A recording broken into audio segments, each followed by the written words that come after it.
Okay, so this is our Moodle site for this week right here.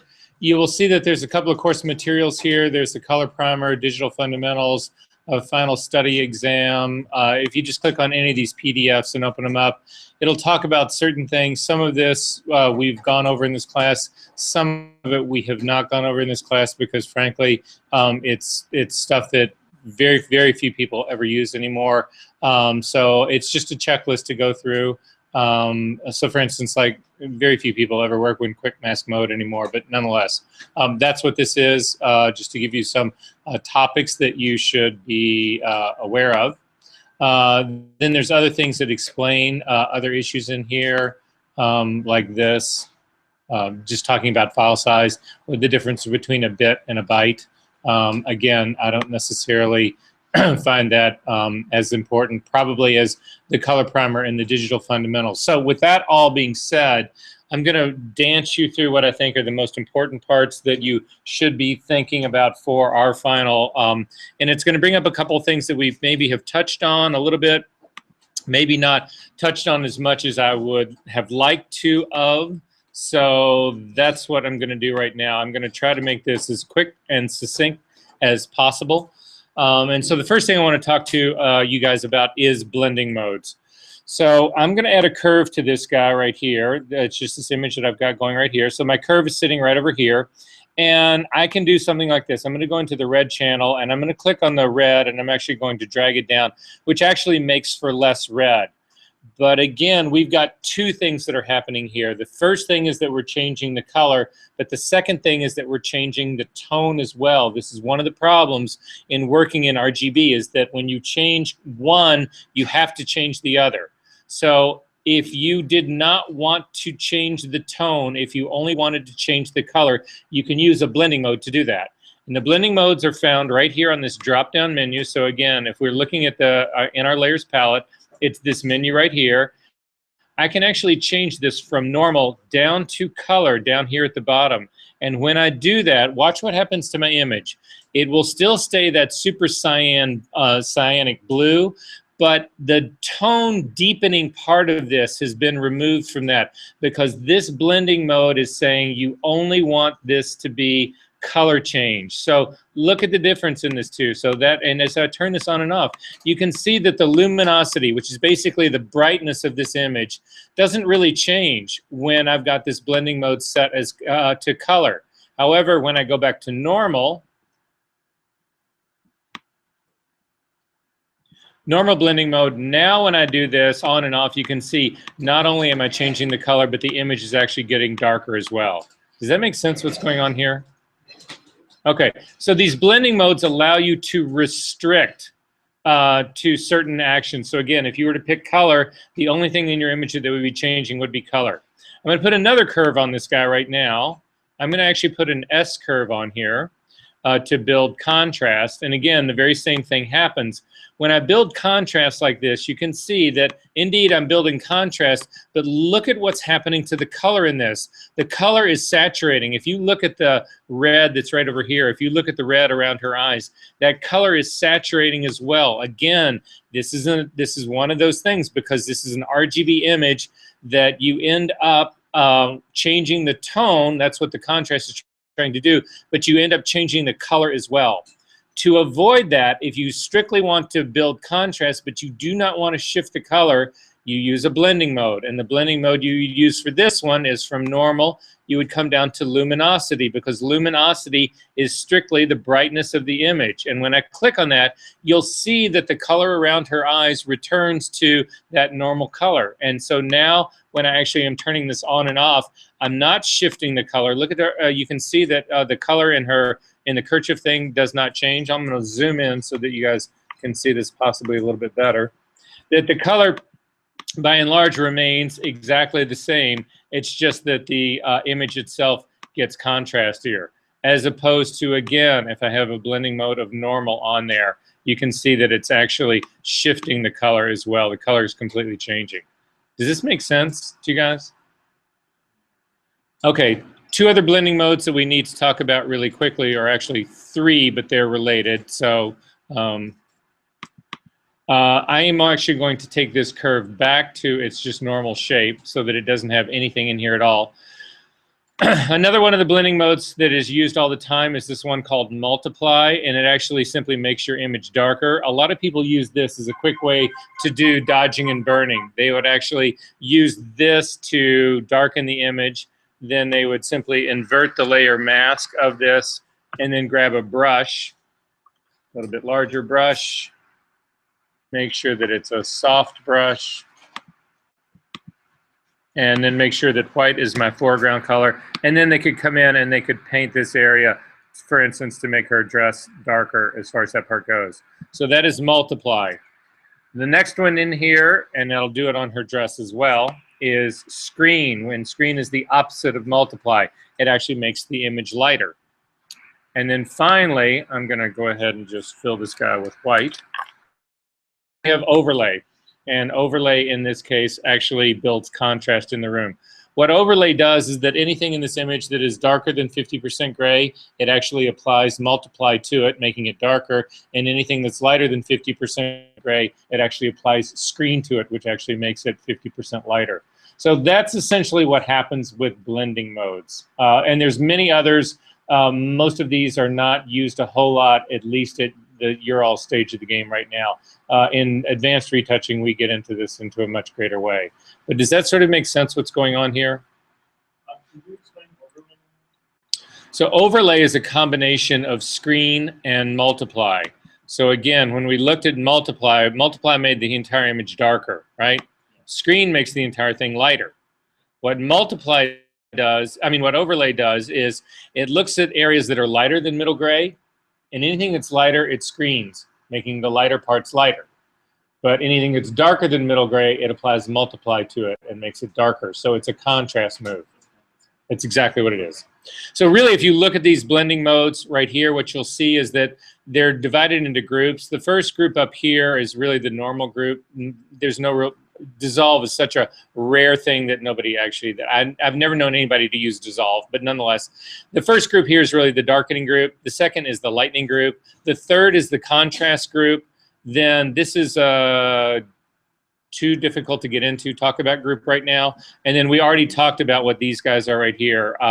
This restricting shifts that are made, again, if you want to only have the luminosity affected, or only have the color affected, or only have saturation, or only have hue affected, that's what these blending modes are actually restrict stuff to. Okay, so that gets us through that part. I'm going to open up a file in Lightroom, in Photoshop really quick, but I need to find just a raw file.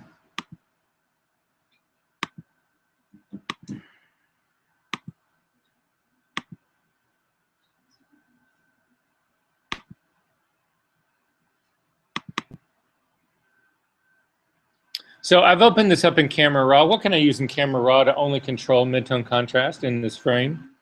On this screen, what controls midtone contrast?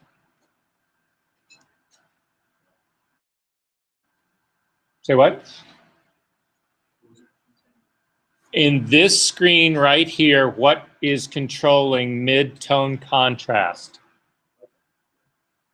No. White balance is color. We have a winner. Ding, ding, ding, ding, ding, ding, ding. Clarity is a contrast move that is restricted to the midtones. So you'll see as I'm pushing this up, that my midtones actually, look at what's going on with her pants right here. They actually pick up contrast. However, it avoids the darkest of dark areas and the lightest of light areas. So the difference in this and the contrast slider is this contrast slider will actually push things to the point that they become completely black, or that they become completely white in terms of this. So this can drive things too far because it affects the entire tonal range. Unlike clarity, which does a similar move, except that in clarity, it avoids the entire upper quarter highlights and the entire lower quarter shadows. It only affects this stuff in the middle. That's why most images actually benefit from having some clarity actually added to them. Make sense? Okay, also in this very same page right here, what's black point? Say what? It could be the darkest part of the image if we actually set it that way. It doesn't necessarily have to be. In this case, it may not be. If you actually hit the auto button, it will map part of your image to a black point and part of your image to a white point. To see what those points are, if you click on this slider right here, both of these, this will actually highlight anything that has actually gone to white in red. And this other one actually highlights anything that is actually, it'll highlight it in blue. I'm going to pull default off of this. And I'll just show you what it looks like because I'll actually drive my blacks up higher. So you can see that areas now here that are being that are in blue, these things have actually gone to complete black. So what that actually is telling you is, and it's a confusing term that I just want to make sure everybody understands, that black point is truly where you, white point is truly where you get 255, 255, 255. That is not the same as shadow detail and highlight detail, right? Shadow detail actually has detail in it. If I take something to 0, 0, 0, it is pure black. Is there any detail in that? No, it's pure black. That is the black point. White is the same thing, white point. If you take it all the way, there's nothing in that. Does that make sense?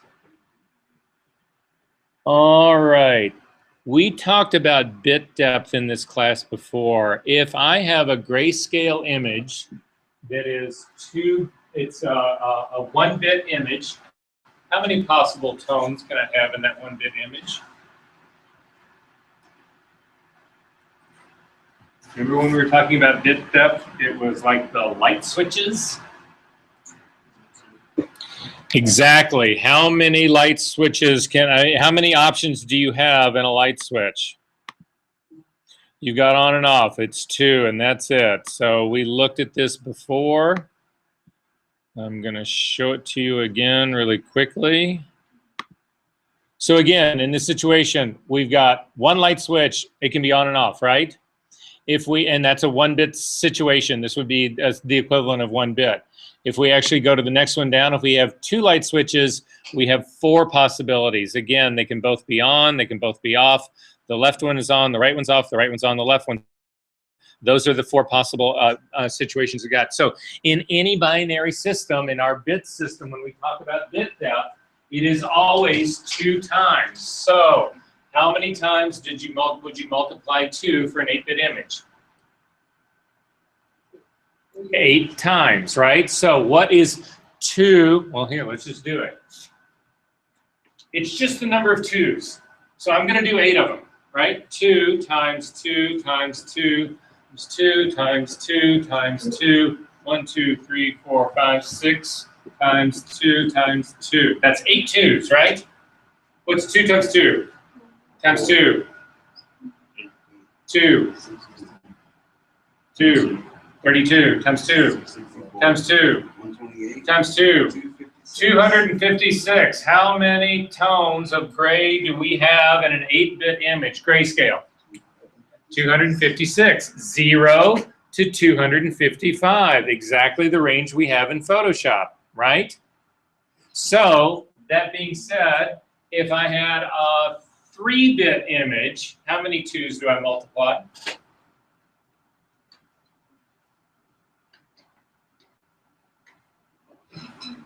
3.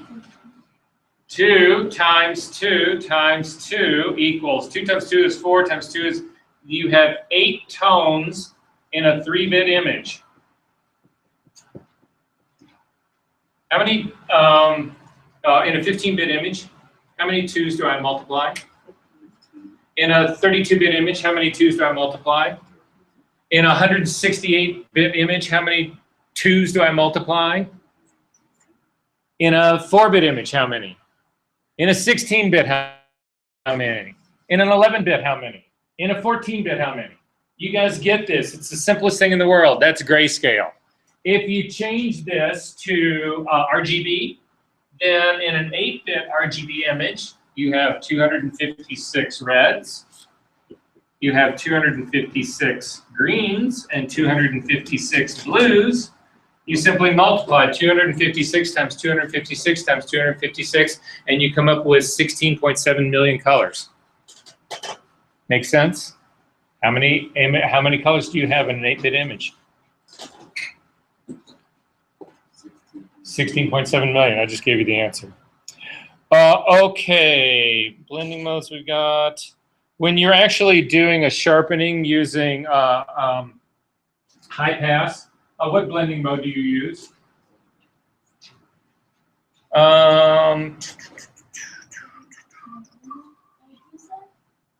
When you are doing a high pass sharpening filter layer, you know, all the filter layers that we put on the very top of an image to actually use it as a sharpening layer, what do you set the blending mode of that layer to? You've done it every print that you've made for me. Overlay, right? You know. Don't worry. Have a good holiday. Cheers. When you're setting up your camera to shoot, and you're shooting raw, does it matter what color mode that you set your camera to? Why not? Exactly right. Because your raw file has no color. It doesn't understand or it doesn't know color. It's only if you were shooting JPEG would that actually matter. Second part of that question, white balance. Does it matter the white balance that you set in your camera if you're shooting raw? Why not? Because again, it has no white balance. Okay, good, nothing. When you are shooting, if you were shooting, you had an option to pick your ISO, and you could pick 50, 100, 800, or 1600, which would be the noisiest? 1600.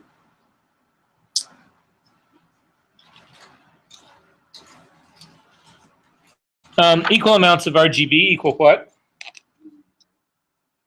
Not necessarily medium gray. I'm sorry. Right? If I've got an RGB value of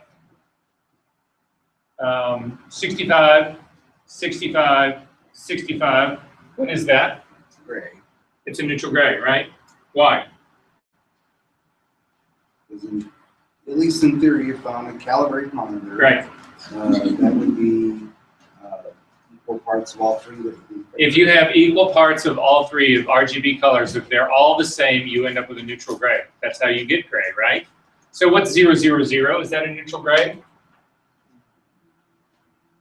Sure it is. Black's a neutral gray. If you have 255, 255, 255, is that a neutral gray? Of course it is. If I have 128, 128, 128. So you know it's neutral. Say what? It's neutral because the number. That's exactly right. That's the whole part of that. Yes. So that's exactly right. So if I have equal parts of green and blue, what do I get?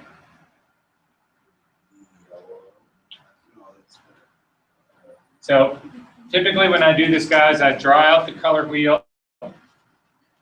Okay, so I'm going to draw out the color wheel. I'm going to put R right here, 3 o'clock. What's the opposite of R? What is the complementary color of R? That was the case in your painting class in the 6th grade, but that's not the case in digital photography. Sorry. What is the opposite of green?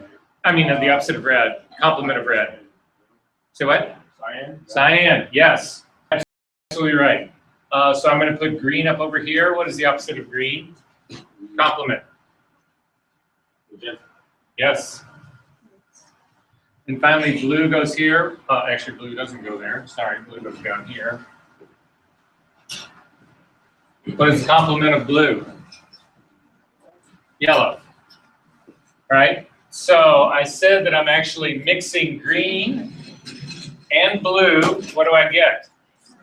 That's because this cyan is right in here. Can't make a mistake, right? All right, so green and blue put together makes cyan. Right? Again, it's the easiest thing to do. What do yellow and magenta make? What does red and blue make? What does yellow and cyan make? It just keeps going on and on, right? Oh, can you guys name the subtractive primaries?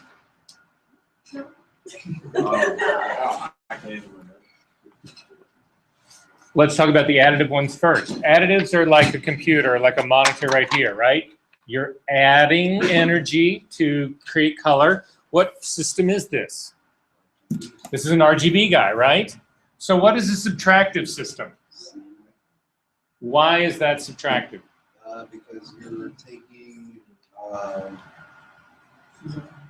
the surface that you're printing on is already white. Yes. So your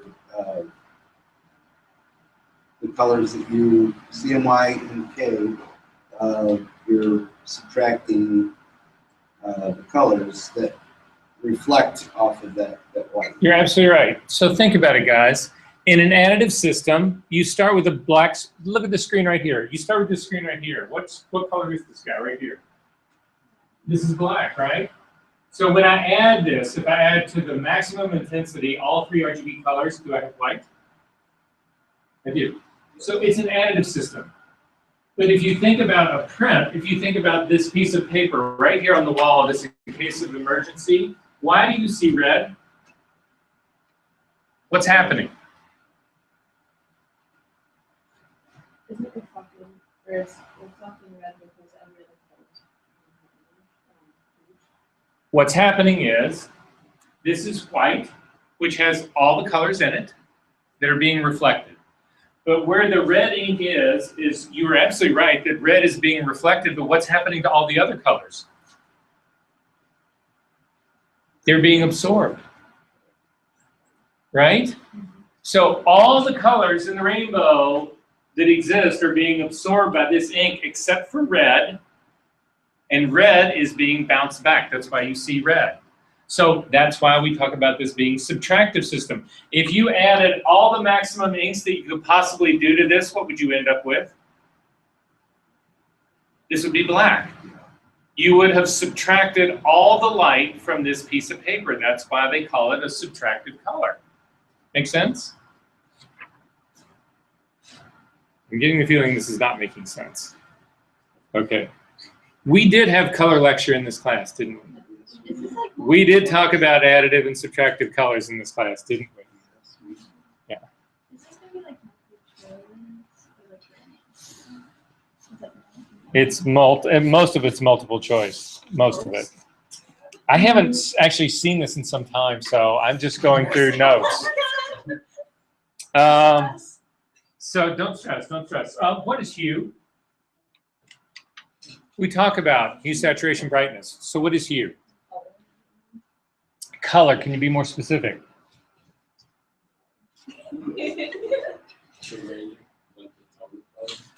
No, not really the tone of color. That would actually be more brightness. But what hue really is it's the property by which we distinguish these things from each other. So it's what gives red its redness. It's what gives yellow its yellowness. It's that distinction. That's basically what we call hue. What's saturation? intensity? Intensity, is there another word possibly?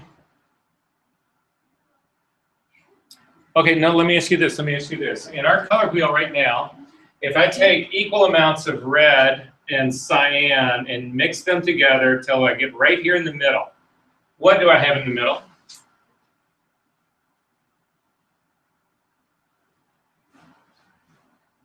I'm taking two complementary colors and adding the exact same amount together. What do I end up with? Gray. They neutralize each other out, right?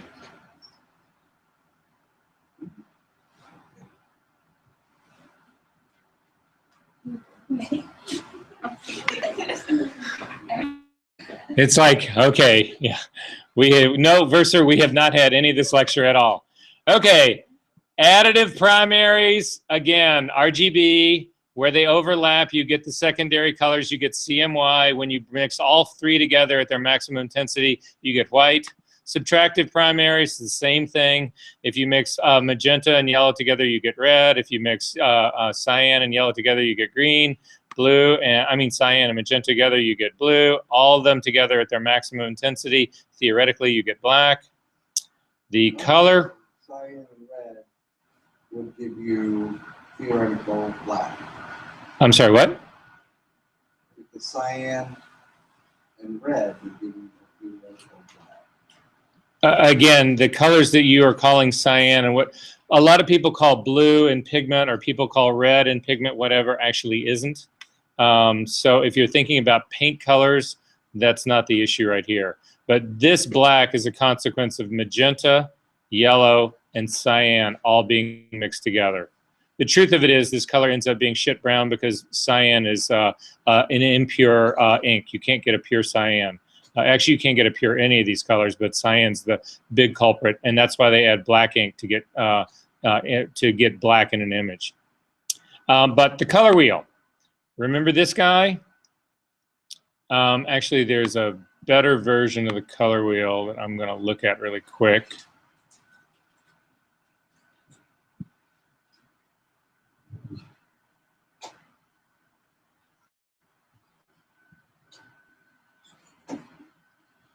This guy right here. Remember this guy? Right?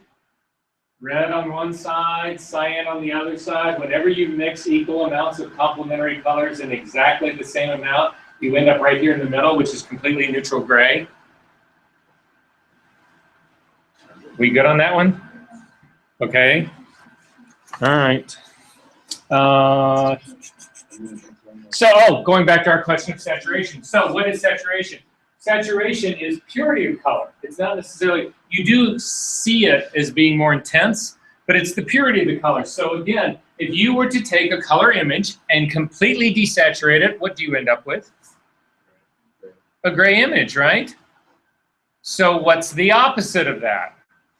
The fully saturated image, right? Okay, just keeping that in your mind. What's bigger in space, a larger color space? sRGB or Adobe RGB? What's bigger, Adobe RGB or CMYK?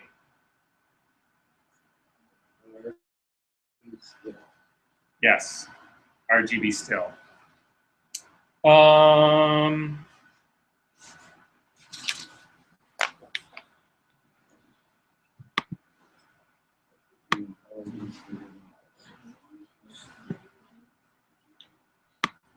I'm going to turn the eyeball of this off. Apparently I'm not.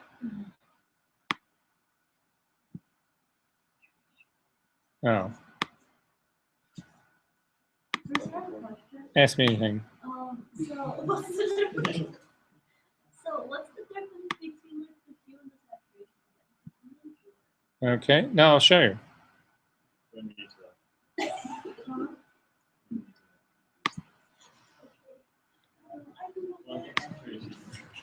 All right, so here,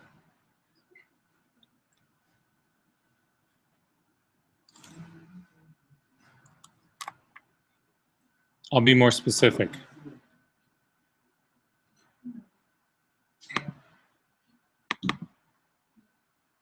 All right, so here, in a nutshell, guys, if you look at these 7 patches right here, hue is the property of a pure color that distinguishes it from other pure colors. So when you look at these 7 patches that are down at the, they all have the exact same saturation and they all have the exact same brightness. The only difference in these things is the hue.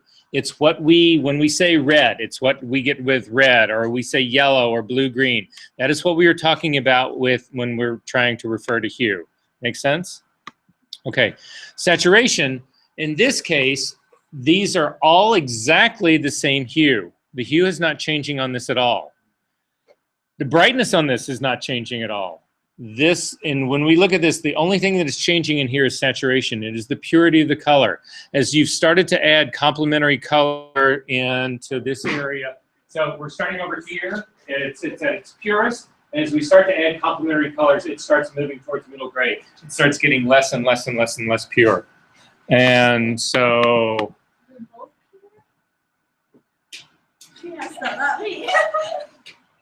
here, do me a favor. Do me a favor. Fire Photoshop up. Let's just try this. It'll be easier to see it. Because we also did this in class. So go ahead. Does everybody have Photoshop open? Trust me, open this, because this, when you don't know, this is how you can figure it out. So if you turn Photoshop on and just click on the foreground color to bring up the color picker. And what I'm going to ask you to do is we're going to create a pure red. So in the color picker, if you leave your red radio box on, put in 255, go to the green one and put in 0, and then finally go to the blue one and also put in 0. That is now a pure red color. If you look at the sliders up here at the radio buttons that are on the top, you have hue, saturation, and brightness. If you click on hue, the H button, you will see that this column right here becomes a hue column. And you can start to drag this up, and you'll notice that the new color that you're getting is strictly a change in hue. The saturation is not changing, and the brightness is not changing. The only thing that we are changing here is the hue. Does that make sense? So that gives you an idea of what hue is, right? So drag this thing all the way back down, and you can now see it's actually is all the way back down. Now we're going to actually click on saturation. And you'll see with saturation what happens now is if you click and you start to drag this down, it actually starts to lose its intensity or its purity.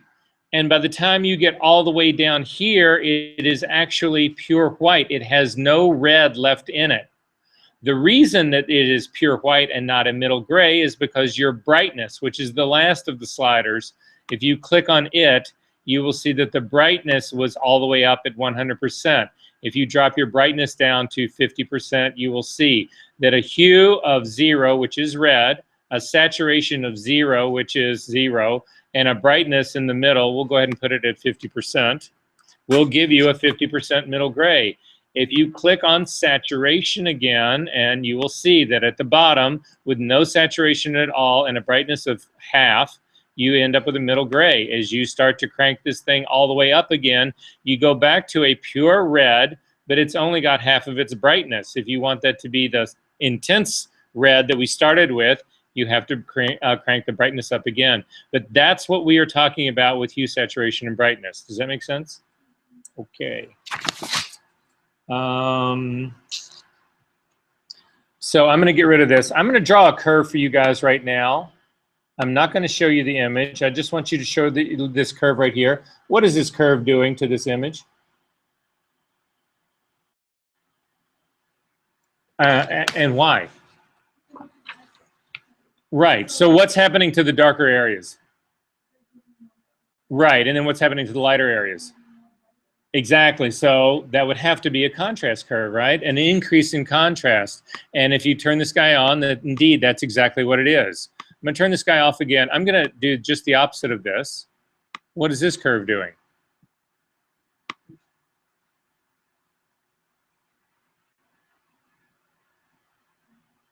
What's it doing to the shadow areas? Right. And making the lighter areas darker, right? So what's that? It's loss of contrast, isn't it? So, and isn't that exactly what's happening here?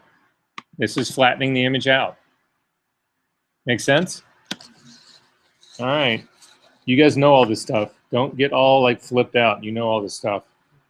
Okay, if I have up in my info palette up here, in the info palette,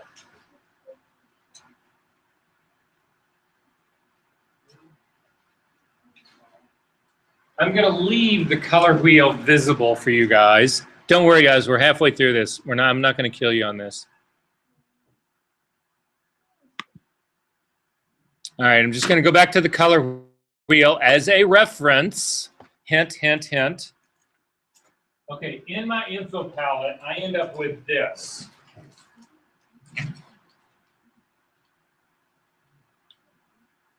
I have an R of 149. I have a G of 169 and a B of 169. What tint, what color cast do I have?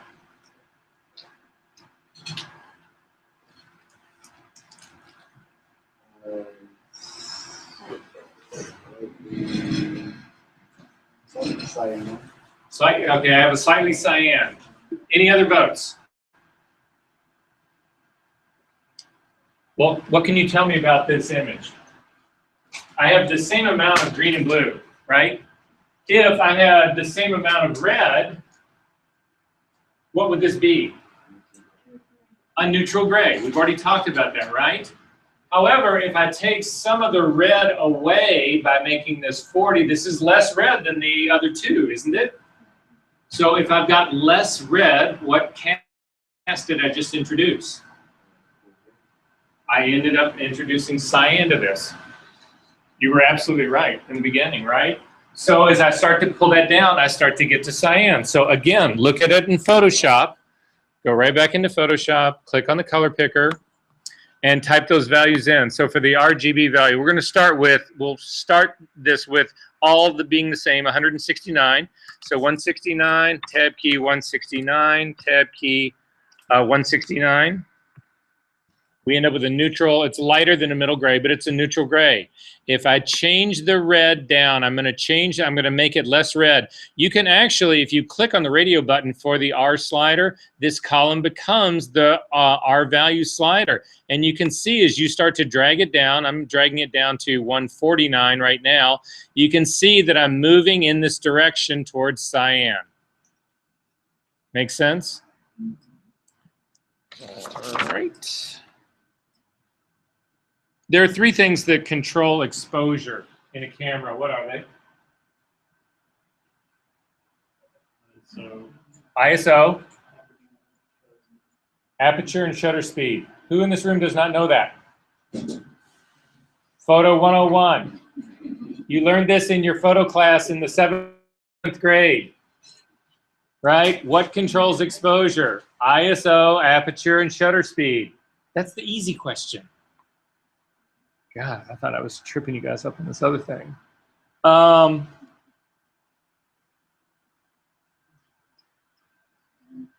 you use the color wheel on the test as like a present? Yeah. Okay, how about only us? The people who are here. Good. I'll consider it. I'll consider it. Let me think about it. But if we do, I'll put it up here. So I'll think about it. I'll think about it. Does JPEG support layers? What does?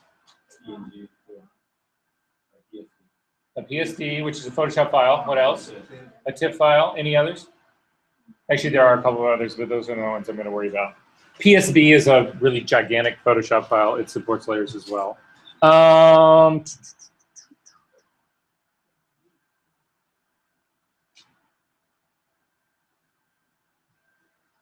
If we look at the layers palette in Photoshop, these guys right down here, what do these guys stand for? So like, what's this guy do right here? It deletes a layer, right? What's the one right next to it? Do you think with the little, like, the little yellow tag coming out telling you that it creates a new layer is kind of a giveaway on that one? Yeah, possibly. Yeah. Okay. What's this guy do right here? The one that looks like the file is what? It makes a group. What's this next one over here? The adjustment layers. What's the next guy over here? Layer mask. And this guy over here? That's exactly. It's the layer styles. And then finally, this guy over here, we're not going to worry about. Okay, I have got this. I'm going to turn this guy off. So this is the curve. I'm going to go back to our contrast curve that you guys are more comfortable with. So we know that this thing actually makes this image more contrasty, right? If I make this black, what's happened? Will the image still be contrasty? No, it'll be hiding that entire thing, right? So if I turn this on and off, that won't, nothing will actually happen there. Okay, this is one. I'm gonna, if you don't know this, you need to study this. This is, I'm just giving you this one because I can promise you somewhere this is gonna be on the test because I put this on every single test that I give every single class ever. So this is a guaranteed one, all right? And it's also something you should know. How many people in this room can name the f-stops starting at F2 and going to F32? No, we're gonna start at 2. I'm not gonna make it this any harder. We're gonna start at 2. We're gonna 2 and we're gonna go up to 32. So I want you guys, if we all say this together, then the people who don't know it can sort of like mumble along. But this is something you have got to know. This is your language. Okay, so wait, wait. We'll start with 2. What's the next one? 3. What? 4. 4.5. 4.5? It's 4. It's 4.5? Yep, 4.5. 2.8. What's the next one? 4. Thanks. 5.6. Next one. 8. Next one.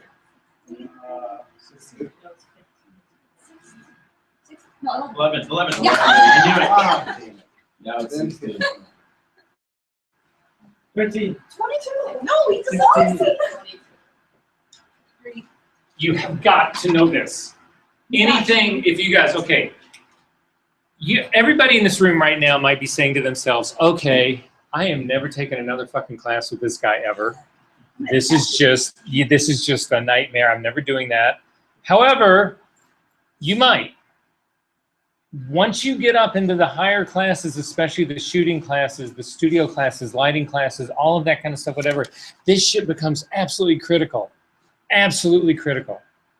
So you've got to know it. You might as well learn it now. So I'm just begging you. This is your language. If you don't know this stuff, you have absolutely no prayer of ever working in a photo studio that anybody would hire you more than one day in because they would know that you don't know this. And again, you would just be, it would be like, you know, not speaking the native language and walking into a situation, it won't work for you. So you need to know this stuff. That's all I'll say. If you are making a selection in Photoshop using the lasso tool and you hold down the shift key, what does that let you do?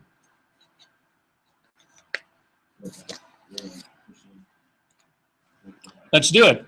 Just open a file, just open anything in Photoshop. It doesn't matter. You can even just create a blank file. So in Photoshop, come into new, and I don't care what size it is, just say okay, make a blank guy right here, grab the lasso key, the L key, and I'm gonna draw a line like that. What does the shift key now let me do? Exactly, the shift key always lets you add to selections.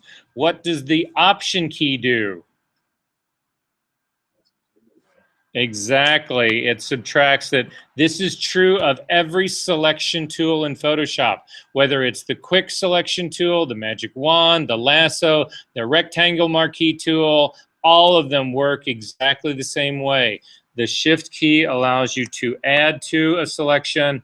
The option key takes a selection away. Okay. I might. All right. This will possibly be an interesting one. Did we talk about exposure equivalence in this class? Yes, we did. That's why f-stops are so important. So if I'm shooting at let's say 125th of a second at f8 at 100 ISO, that's my perfect exposure, right? Great exposure. Let's call it PE, perfect exposure. But I don't want to stay here. I actually want to go much, much, much faster. I want to shoot at 1,000th of a second.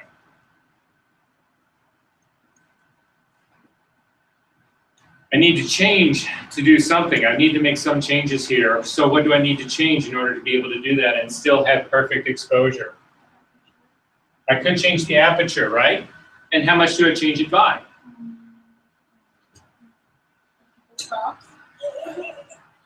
So you would just wing it, right? You would just change it a couple stops, do another picture, and see if it actually worked, right?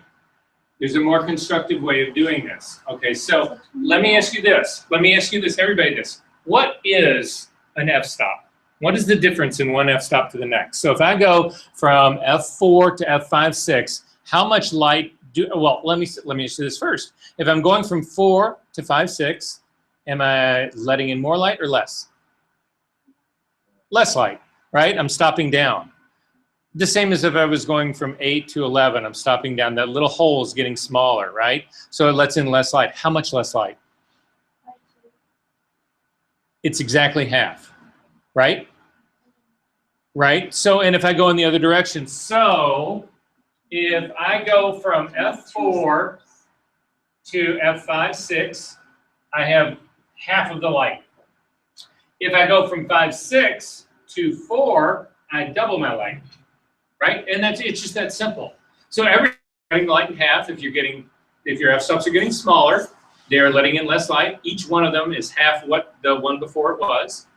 And if you go in the opposite direction, you're doubling the light. So if you're opening up, you're stopped way down, you're at 16, and you open up to 8, you're letting in a whole lot more light. You open up to 2.8, you're letting in a ton more light, blah, blah, blah.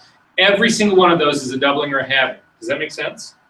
So in that my situation right here, if I'm going from 125th to 1,000th, am I letting in more light or less light?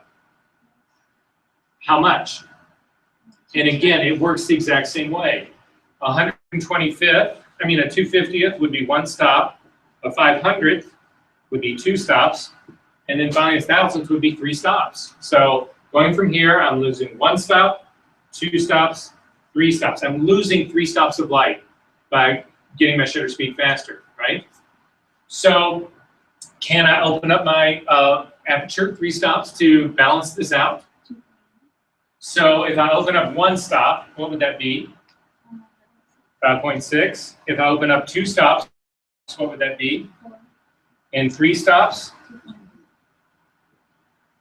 If all of these remain at 100 ISO, they are all exactly the same exposure. Does this make sense?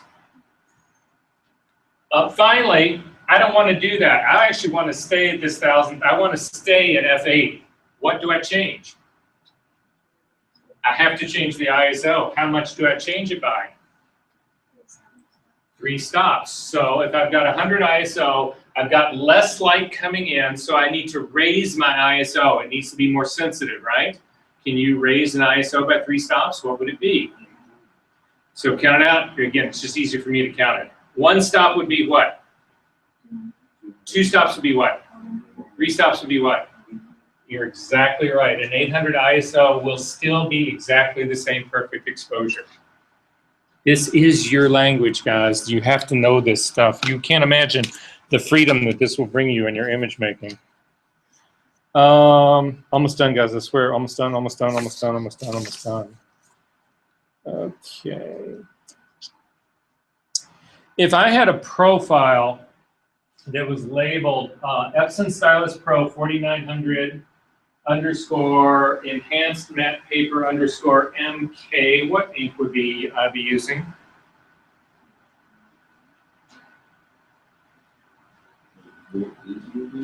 What ink would I be using? The hint is MK. Matte, right? There's 2 types of black ink that you have in an Epson printer. You have a P for photo, an M for matte.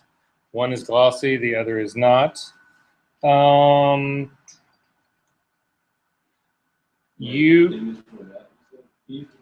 P is for photo, M is for matte. MK. K stands for black, M stands for matte. MK, matte black. All right, CMYK, okay.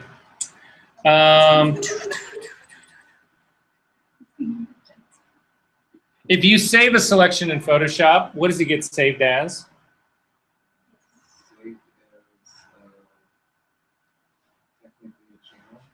Technically, it's not technically, it is a channel. Well, technically it is a channel, but yes, it is a channel, right? Every time we save a selection, I've got a selection going in Photoshop right now.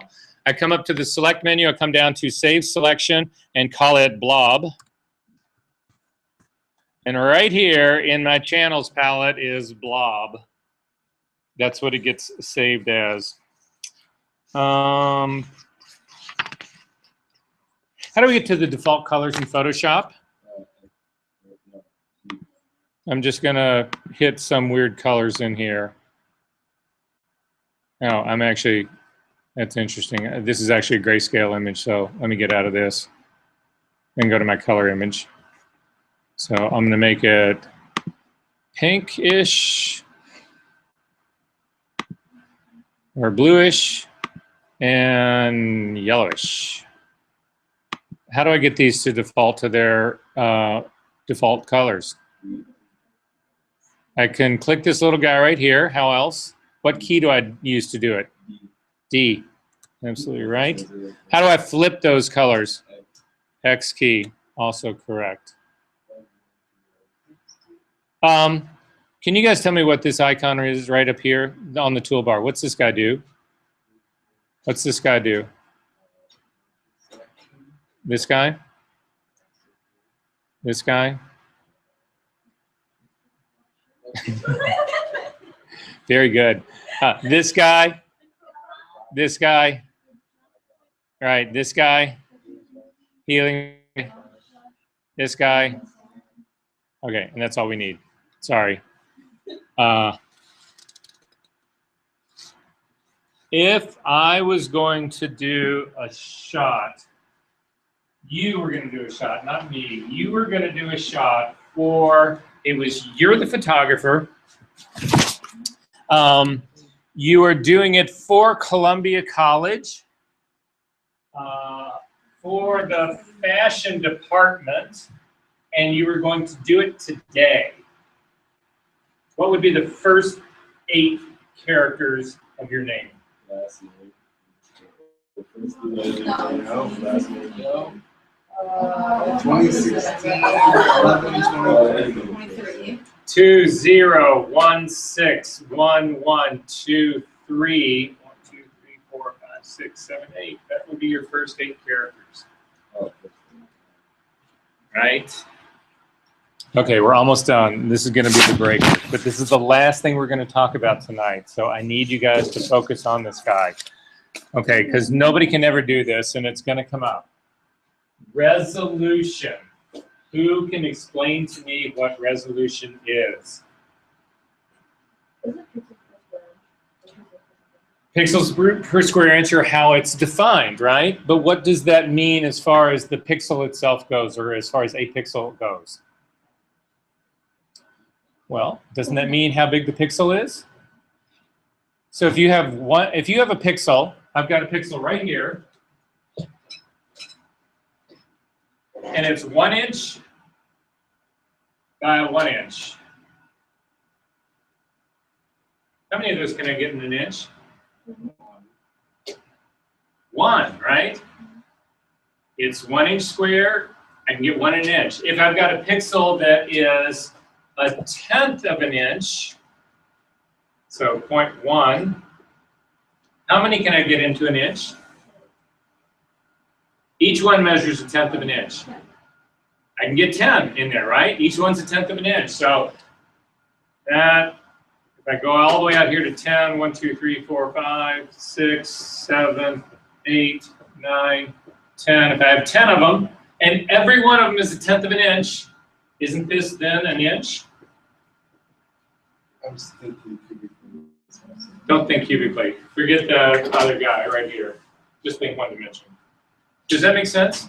If I have a pixel that is 1/300th of an inch wide and tall, how many can I get into an inch? 300. So what resolution really means at the end of the day is the size of your pixel. And that's all it means. So again, if we actually look at this image right here, this is 10 pixels wide by 10 pixels tall. So is this. This is exactly the very same image. 10 pixels wide, 10 pixels tall. However, in this first image over here, each one of these pixels measures a full inch across. How wide is this image? Guys, it's like looking at a fucking ruler. Oh, An inch, isn't it? If you've got, each one is an inch and you got 10 of them, 10. don't you have 10 inches? This is like, this could not get simpler, right? Everybody thinks that this is so complicated. They hear the word resolution and their ears just like click off and their eyes glaze over and everybody's thinking about the beer that they really want to have right now. And I just want to get out of here. But we're almost through. So in this case right here, each one of those pixels is a half an inch. I have 10 of them. Each one is a half an inch. How wide is my image? 5 inches. It's that simple. So when we talk about resolution controlling the size of your image, what we're really talking about is how big the pixel is. Does that make sense? So let's say, and this will be where we ended up, guys. This will be the very final thing that we do here. Let's say that I have an image that is 1,000 pixels wide. Oh, I should draw it out. 1,000 pixels wide, and it's square, so it's also 1,000. It's the same thing going up and down, right? It's the same thing going there. And my resolution is a 1 pixel per inch. 1 pixel per inch. How big is my image? It's 1,000 by 1,000, right? So now let's say I've actually got 1,000 pixels per inch. How big is my image? Does this make sense? It's just that simple. All right, finally, one last thing in here. So I'm going to do this guy right here. So I've got 1,000 pixels here, and I'm going to do 500 pixels per inch. How wide is my image? 2 inches, right? So it's 2 inches by 2 inches. I've got another image down here that is 100 pixels wide and 100 tall. I want it to be the same size. I want it to be 2 inches by 2 inches. What resolution should I use for this?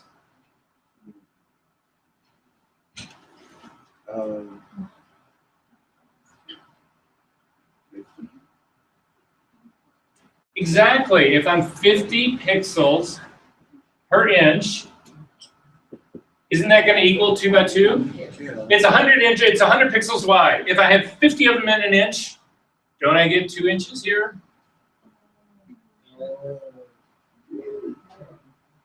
If this thing, I'm going to change this. I'm going to do 5. Let's do 300.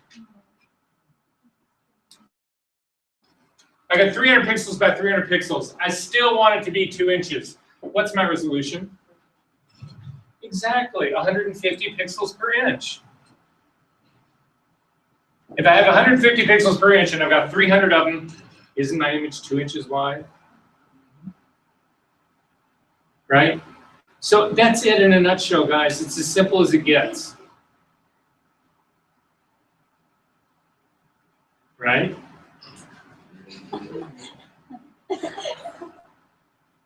You lost me when all the big numbers happened. Okay, no, we'll take them back down to small numbers. We'll take them down to small numbers. So if you have like 100 pixels, right, and you want it to be a 2 inch image, 500 by 2. So it's 50. So it's 50. Does that make sense? I think so. Okay, no, hang on.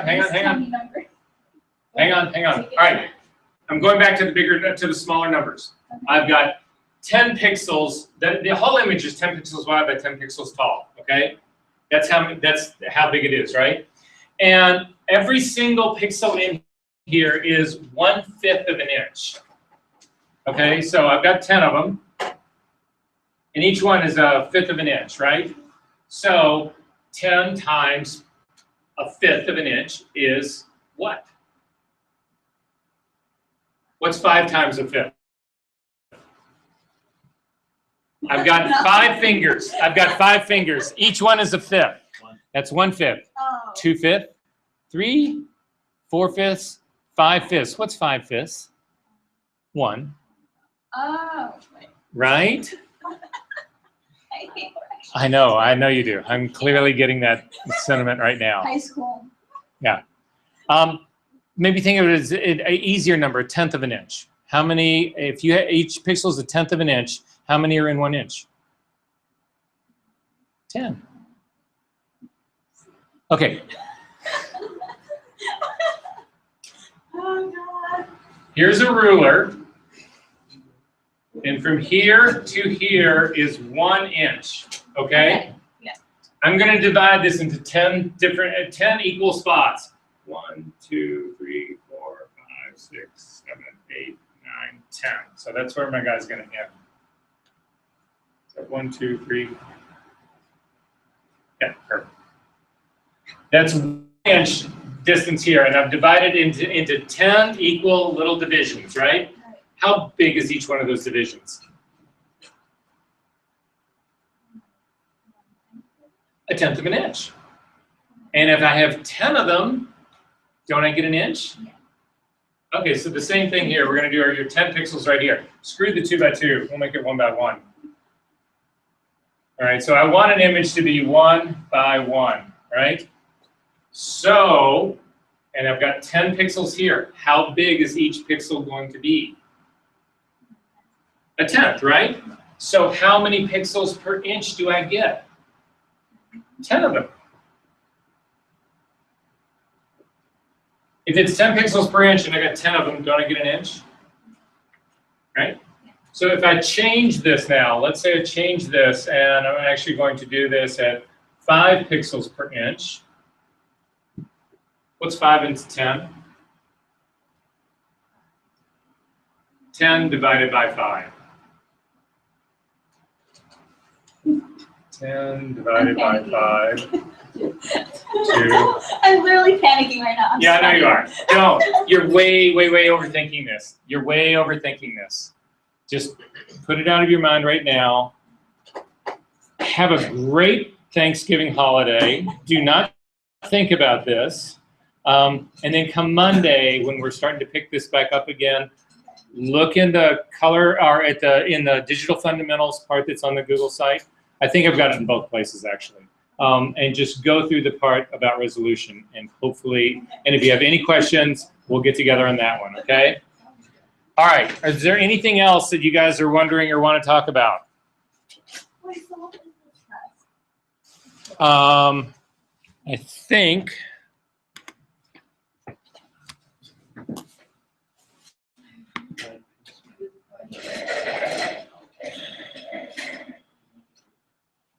next week. What? What? Serious? When's that? Next That's one. what it is? No! How could you? What? There's 2 of them? Wait, you said next week, right? I did say next week. You weren't supposed to see the second one. 30.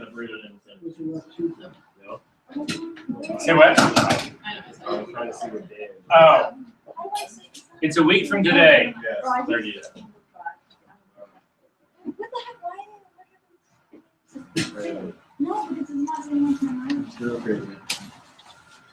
All right, so let me ask you this, just as a sort of a rhetorical question.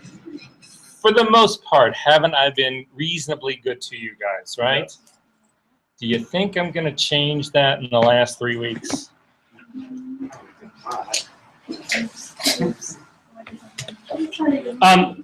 If anybody's dropping work tonight, I'll go ahead and drop it now. If anything, it's any of the missing assignments, late stuff, whatever. You guys have time still to get all of that in. That's what that email was about today. It wasn't intended to freak anybody out. It was just intended to say you still have time to pick up the loose ends, and that's what I need you guys to do. And for the most part, most of you guys are doing really well anyway. So real quick, 2 assignments. I don't know if you wanted the actual files, but I dropped them, but they were prints. It was 6.1 typology part 2 and an 8. Yeah, I saw that part actually went in, but what I need, I don't know what these guys actually are. Are they the prints? I think they're the prints. Okay, then what I'm looking for then is the Photoshop files that make them. Okay. That's what I'm looking for. Okay. And did you drop stuff tonight? Because you don't have to drop it tonight. I mean, as long as you get this to me before the end of the semester, you're good. Okay. Yeah. I mean, I remember turning in my composites. That's why I don't remember that one, but typology, I think I did. I can do it again just to make sure. Just make sure. Okay. Okay? And then, yeah. So for my issue, I totally had it published. I just forgot to submit the link. So I submitted the link. Submit the link, send me an email that tells me that you forgot it, and I won't count it as late. Got it. And then also, I got my mural print. It's at home, but I'll send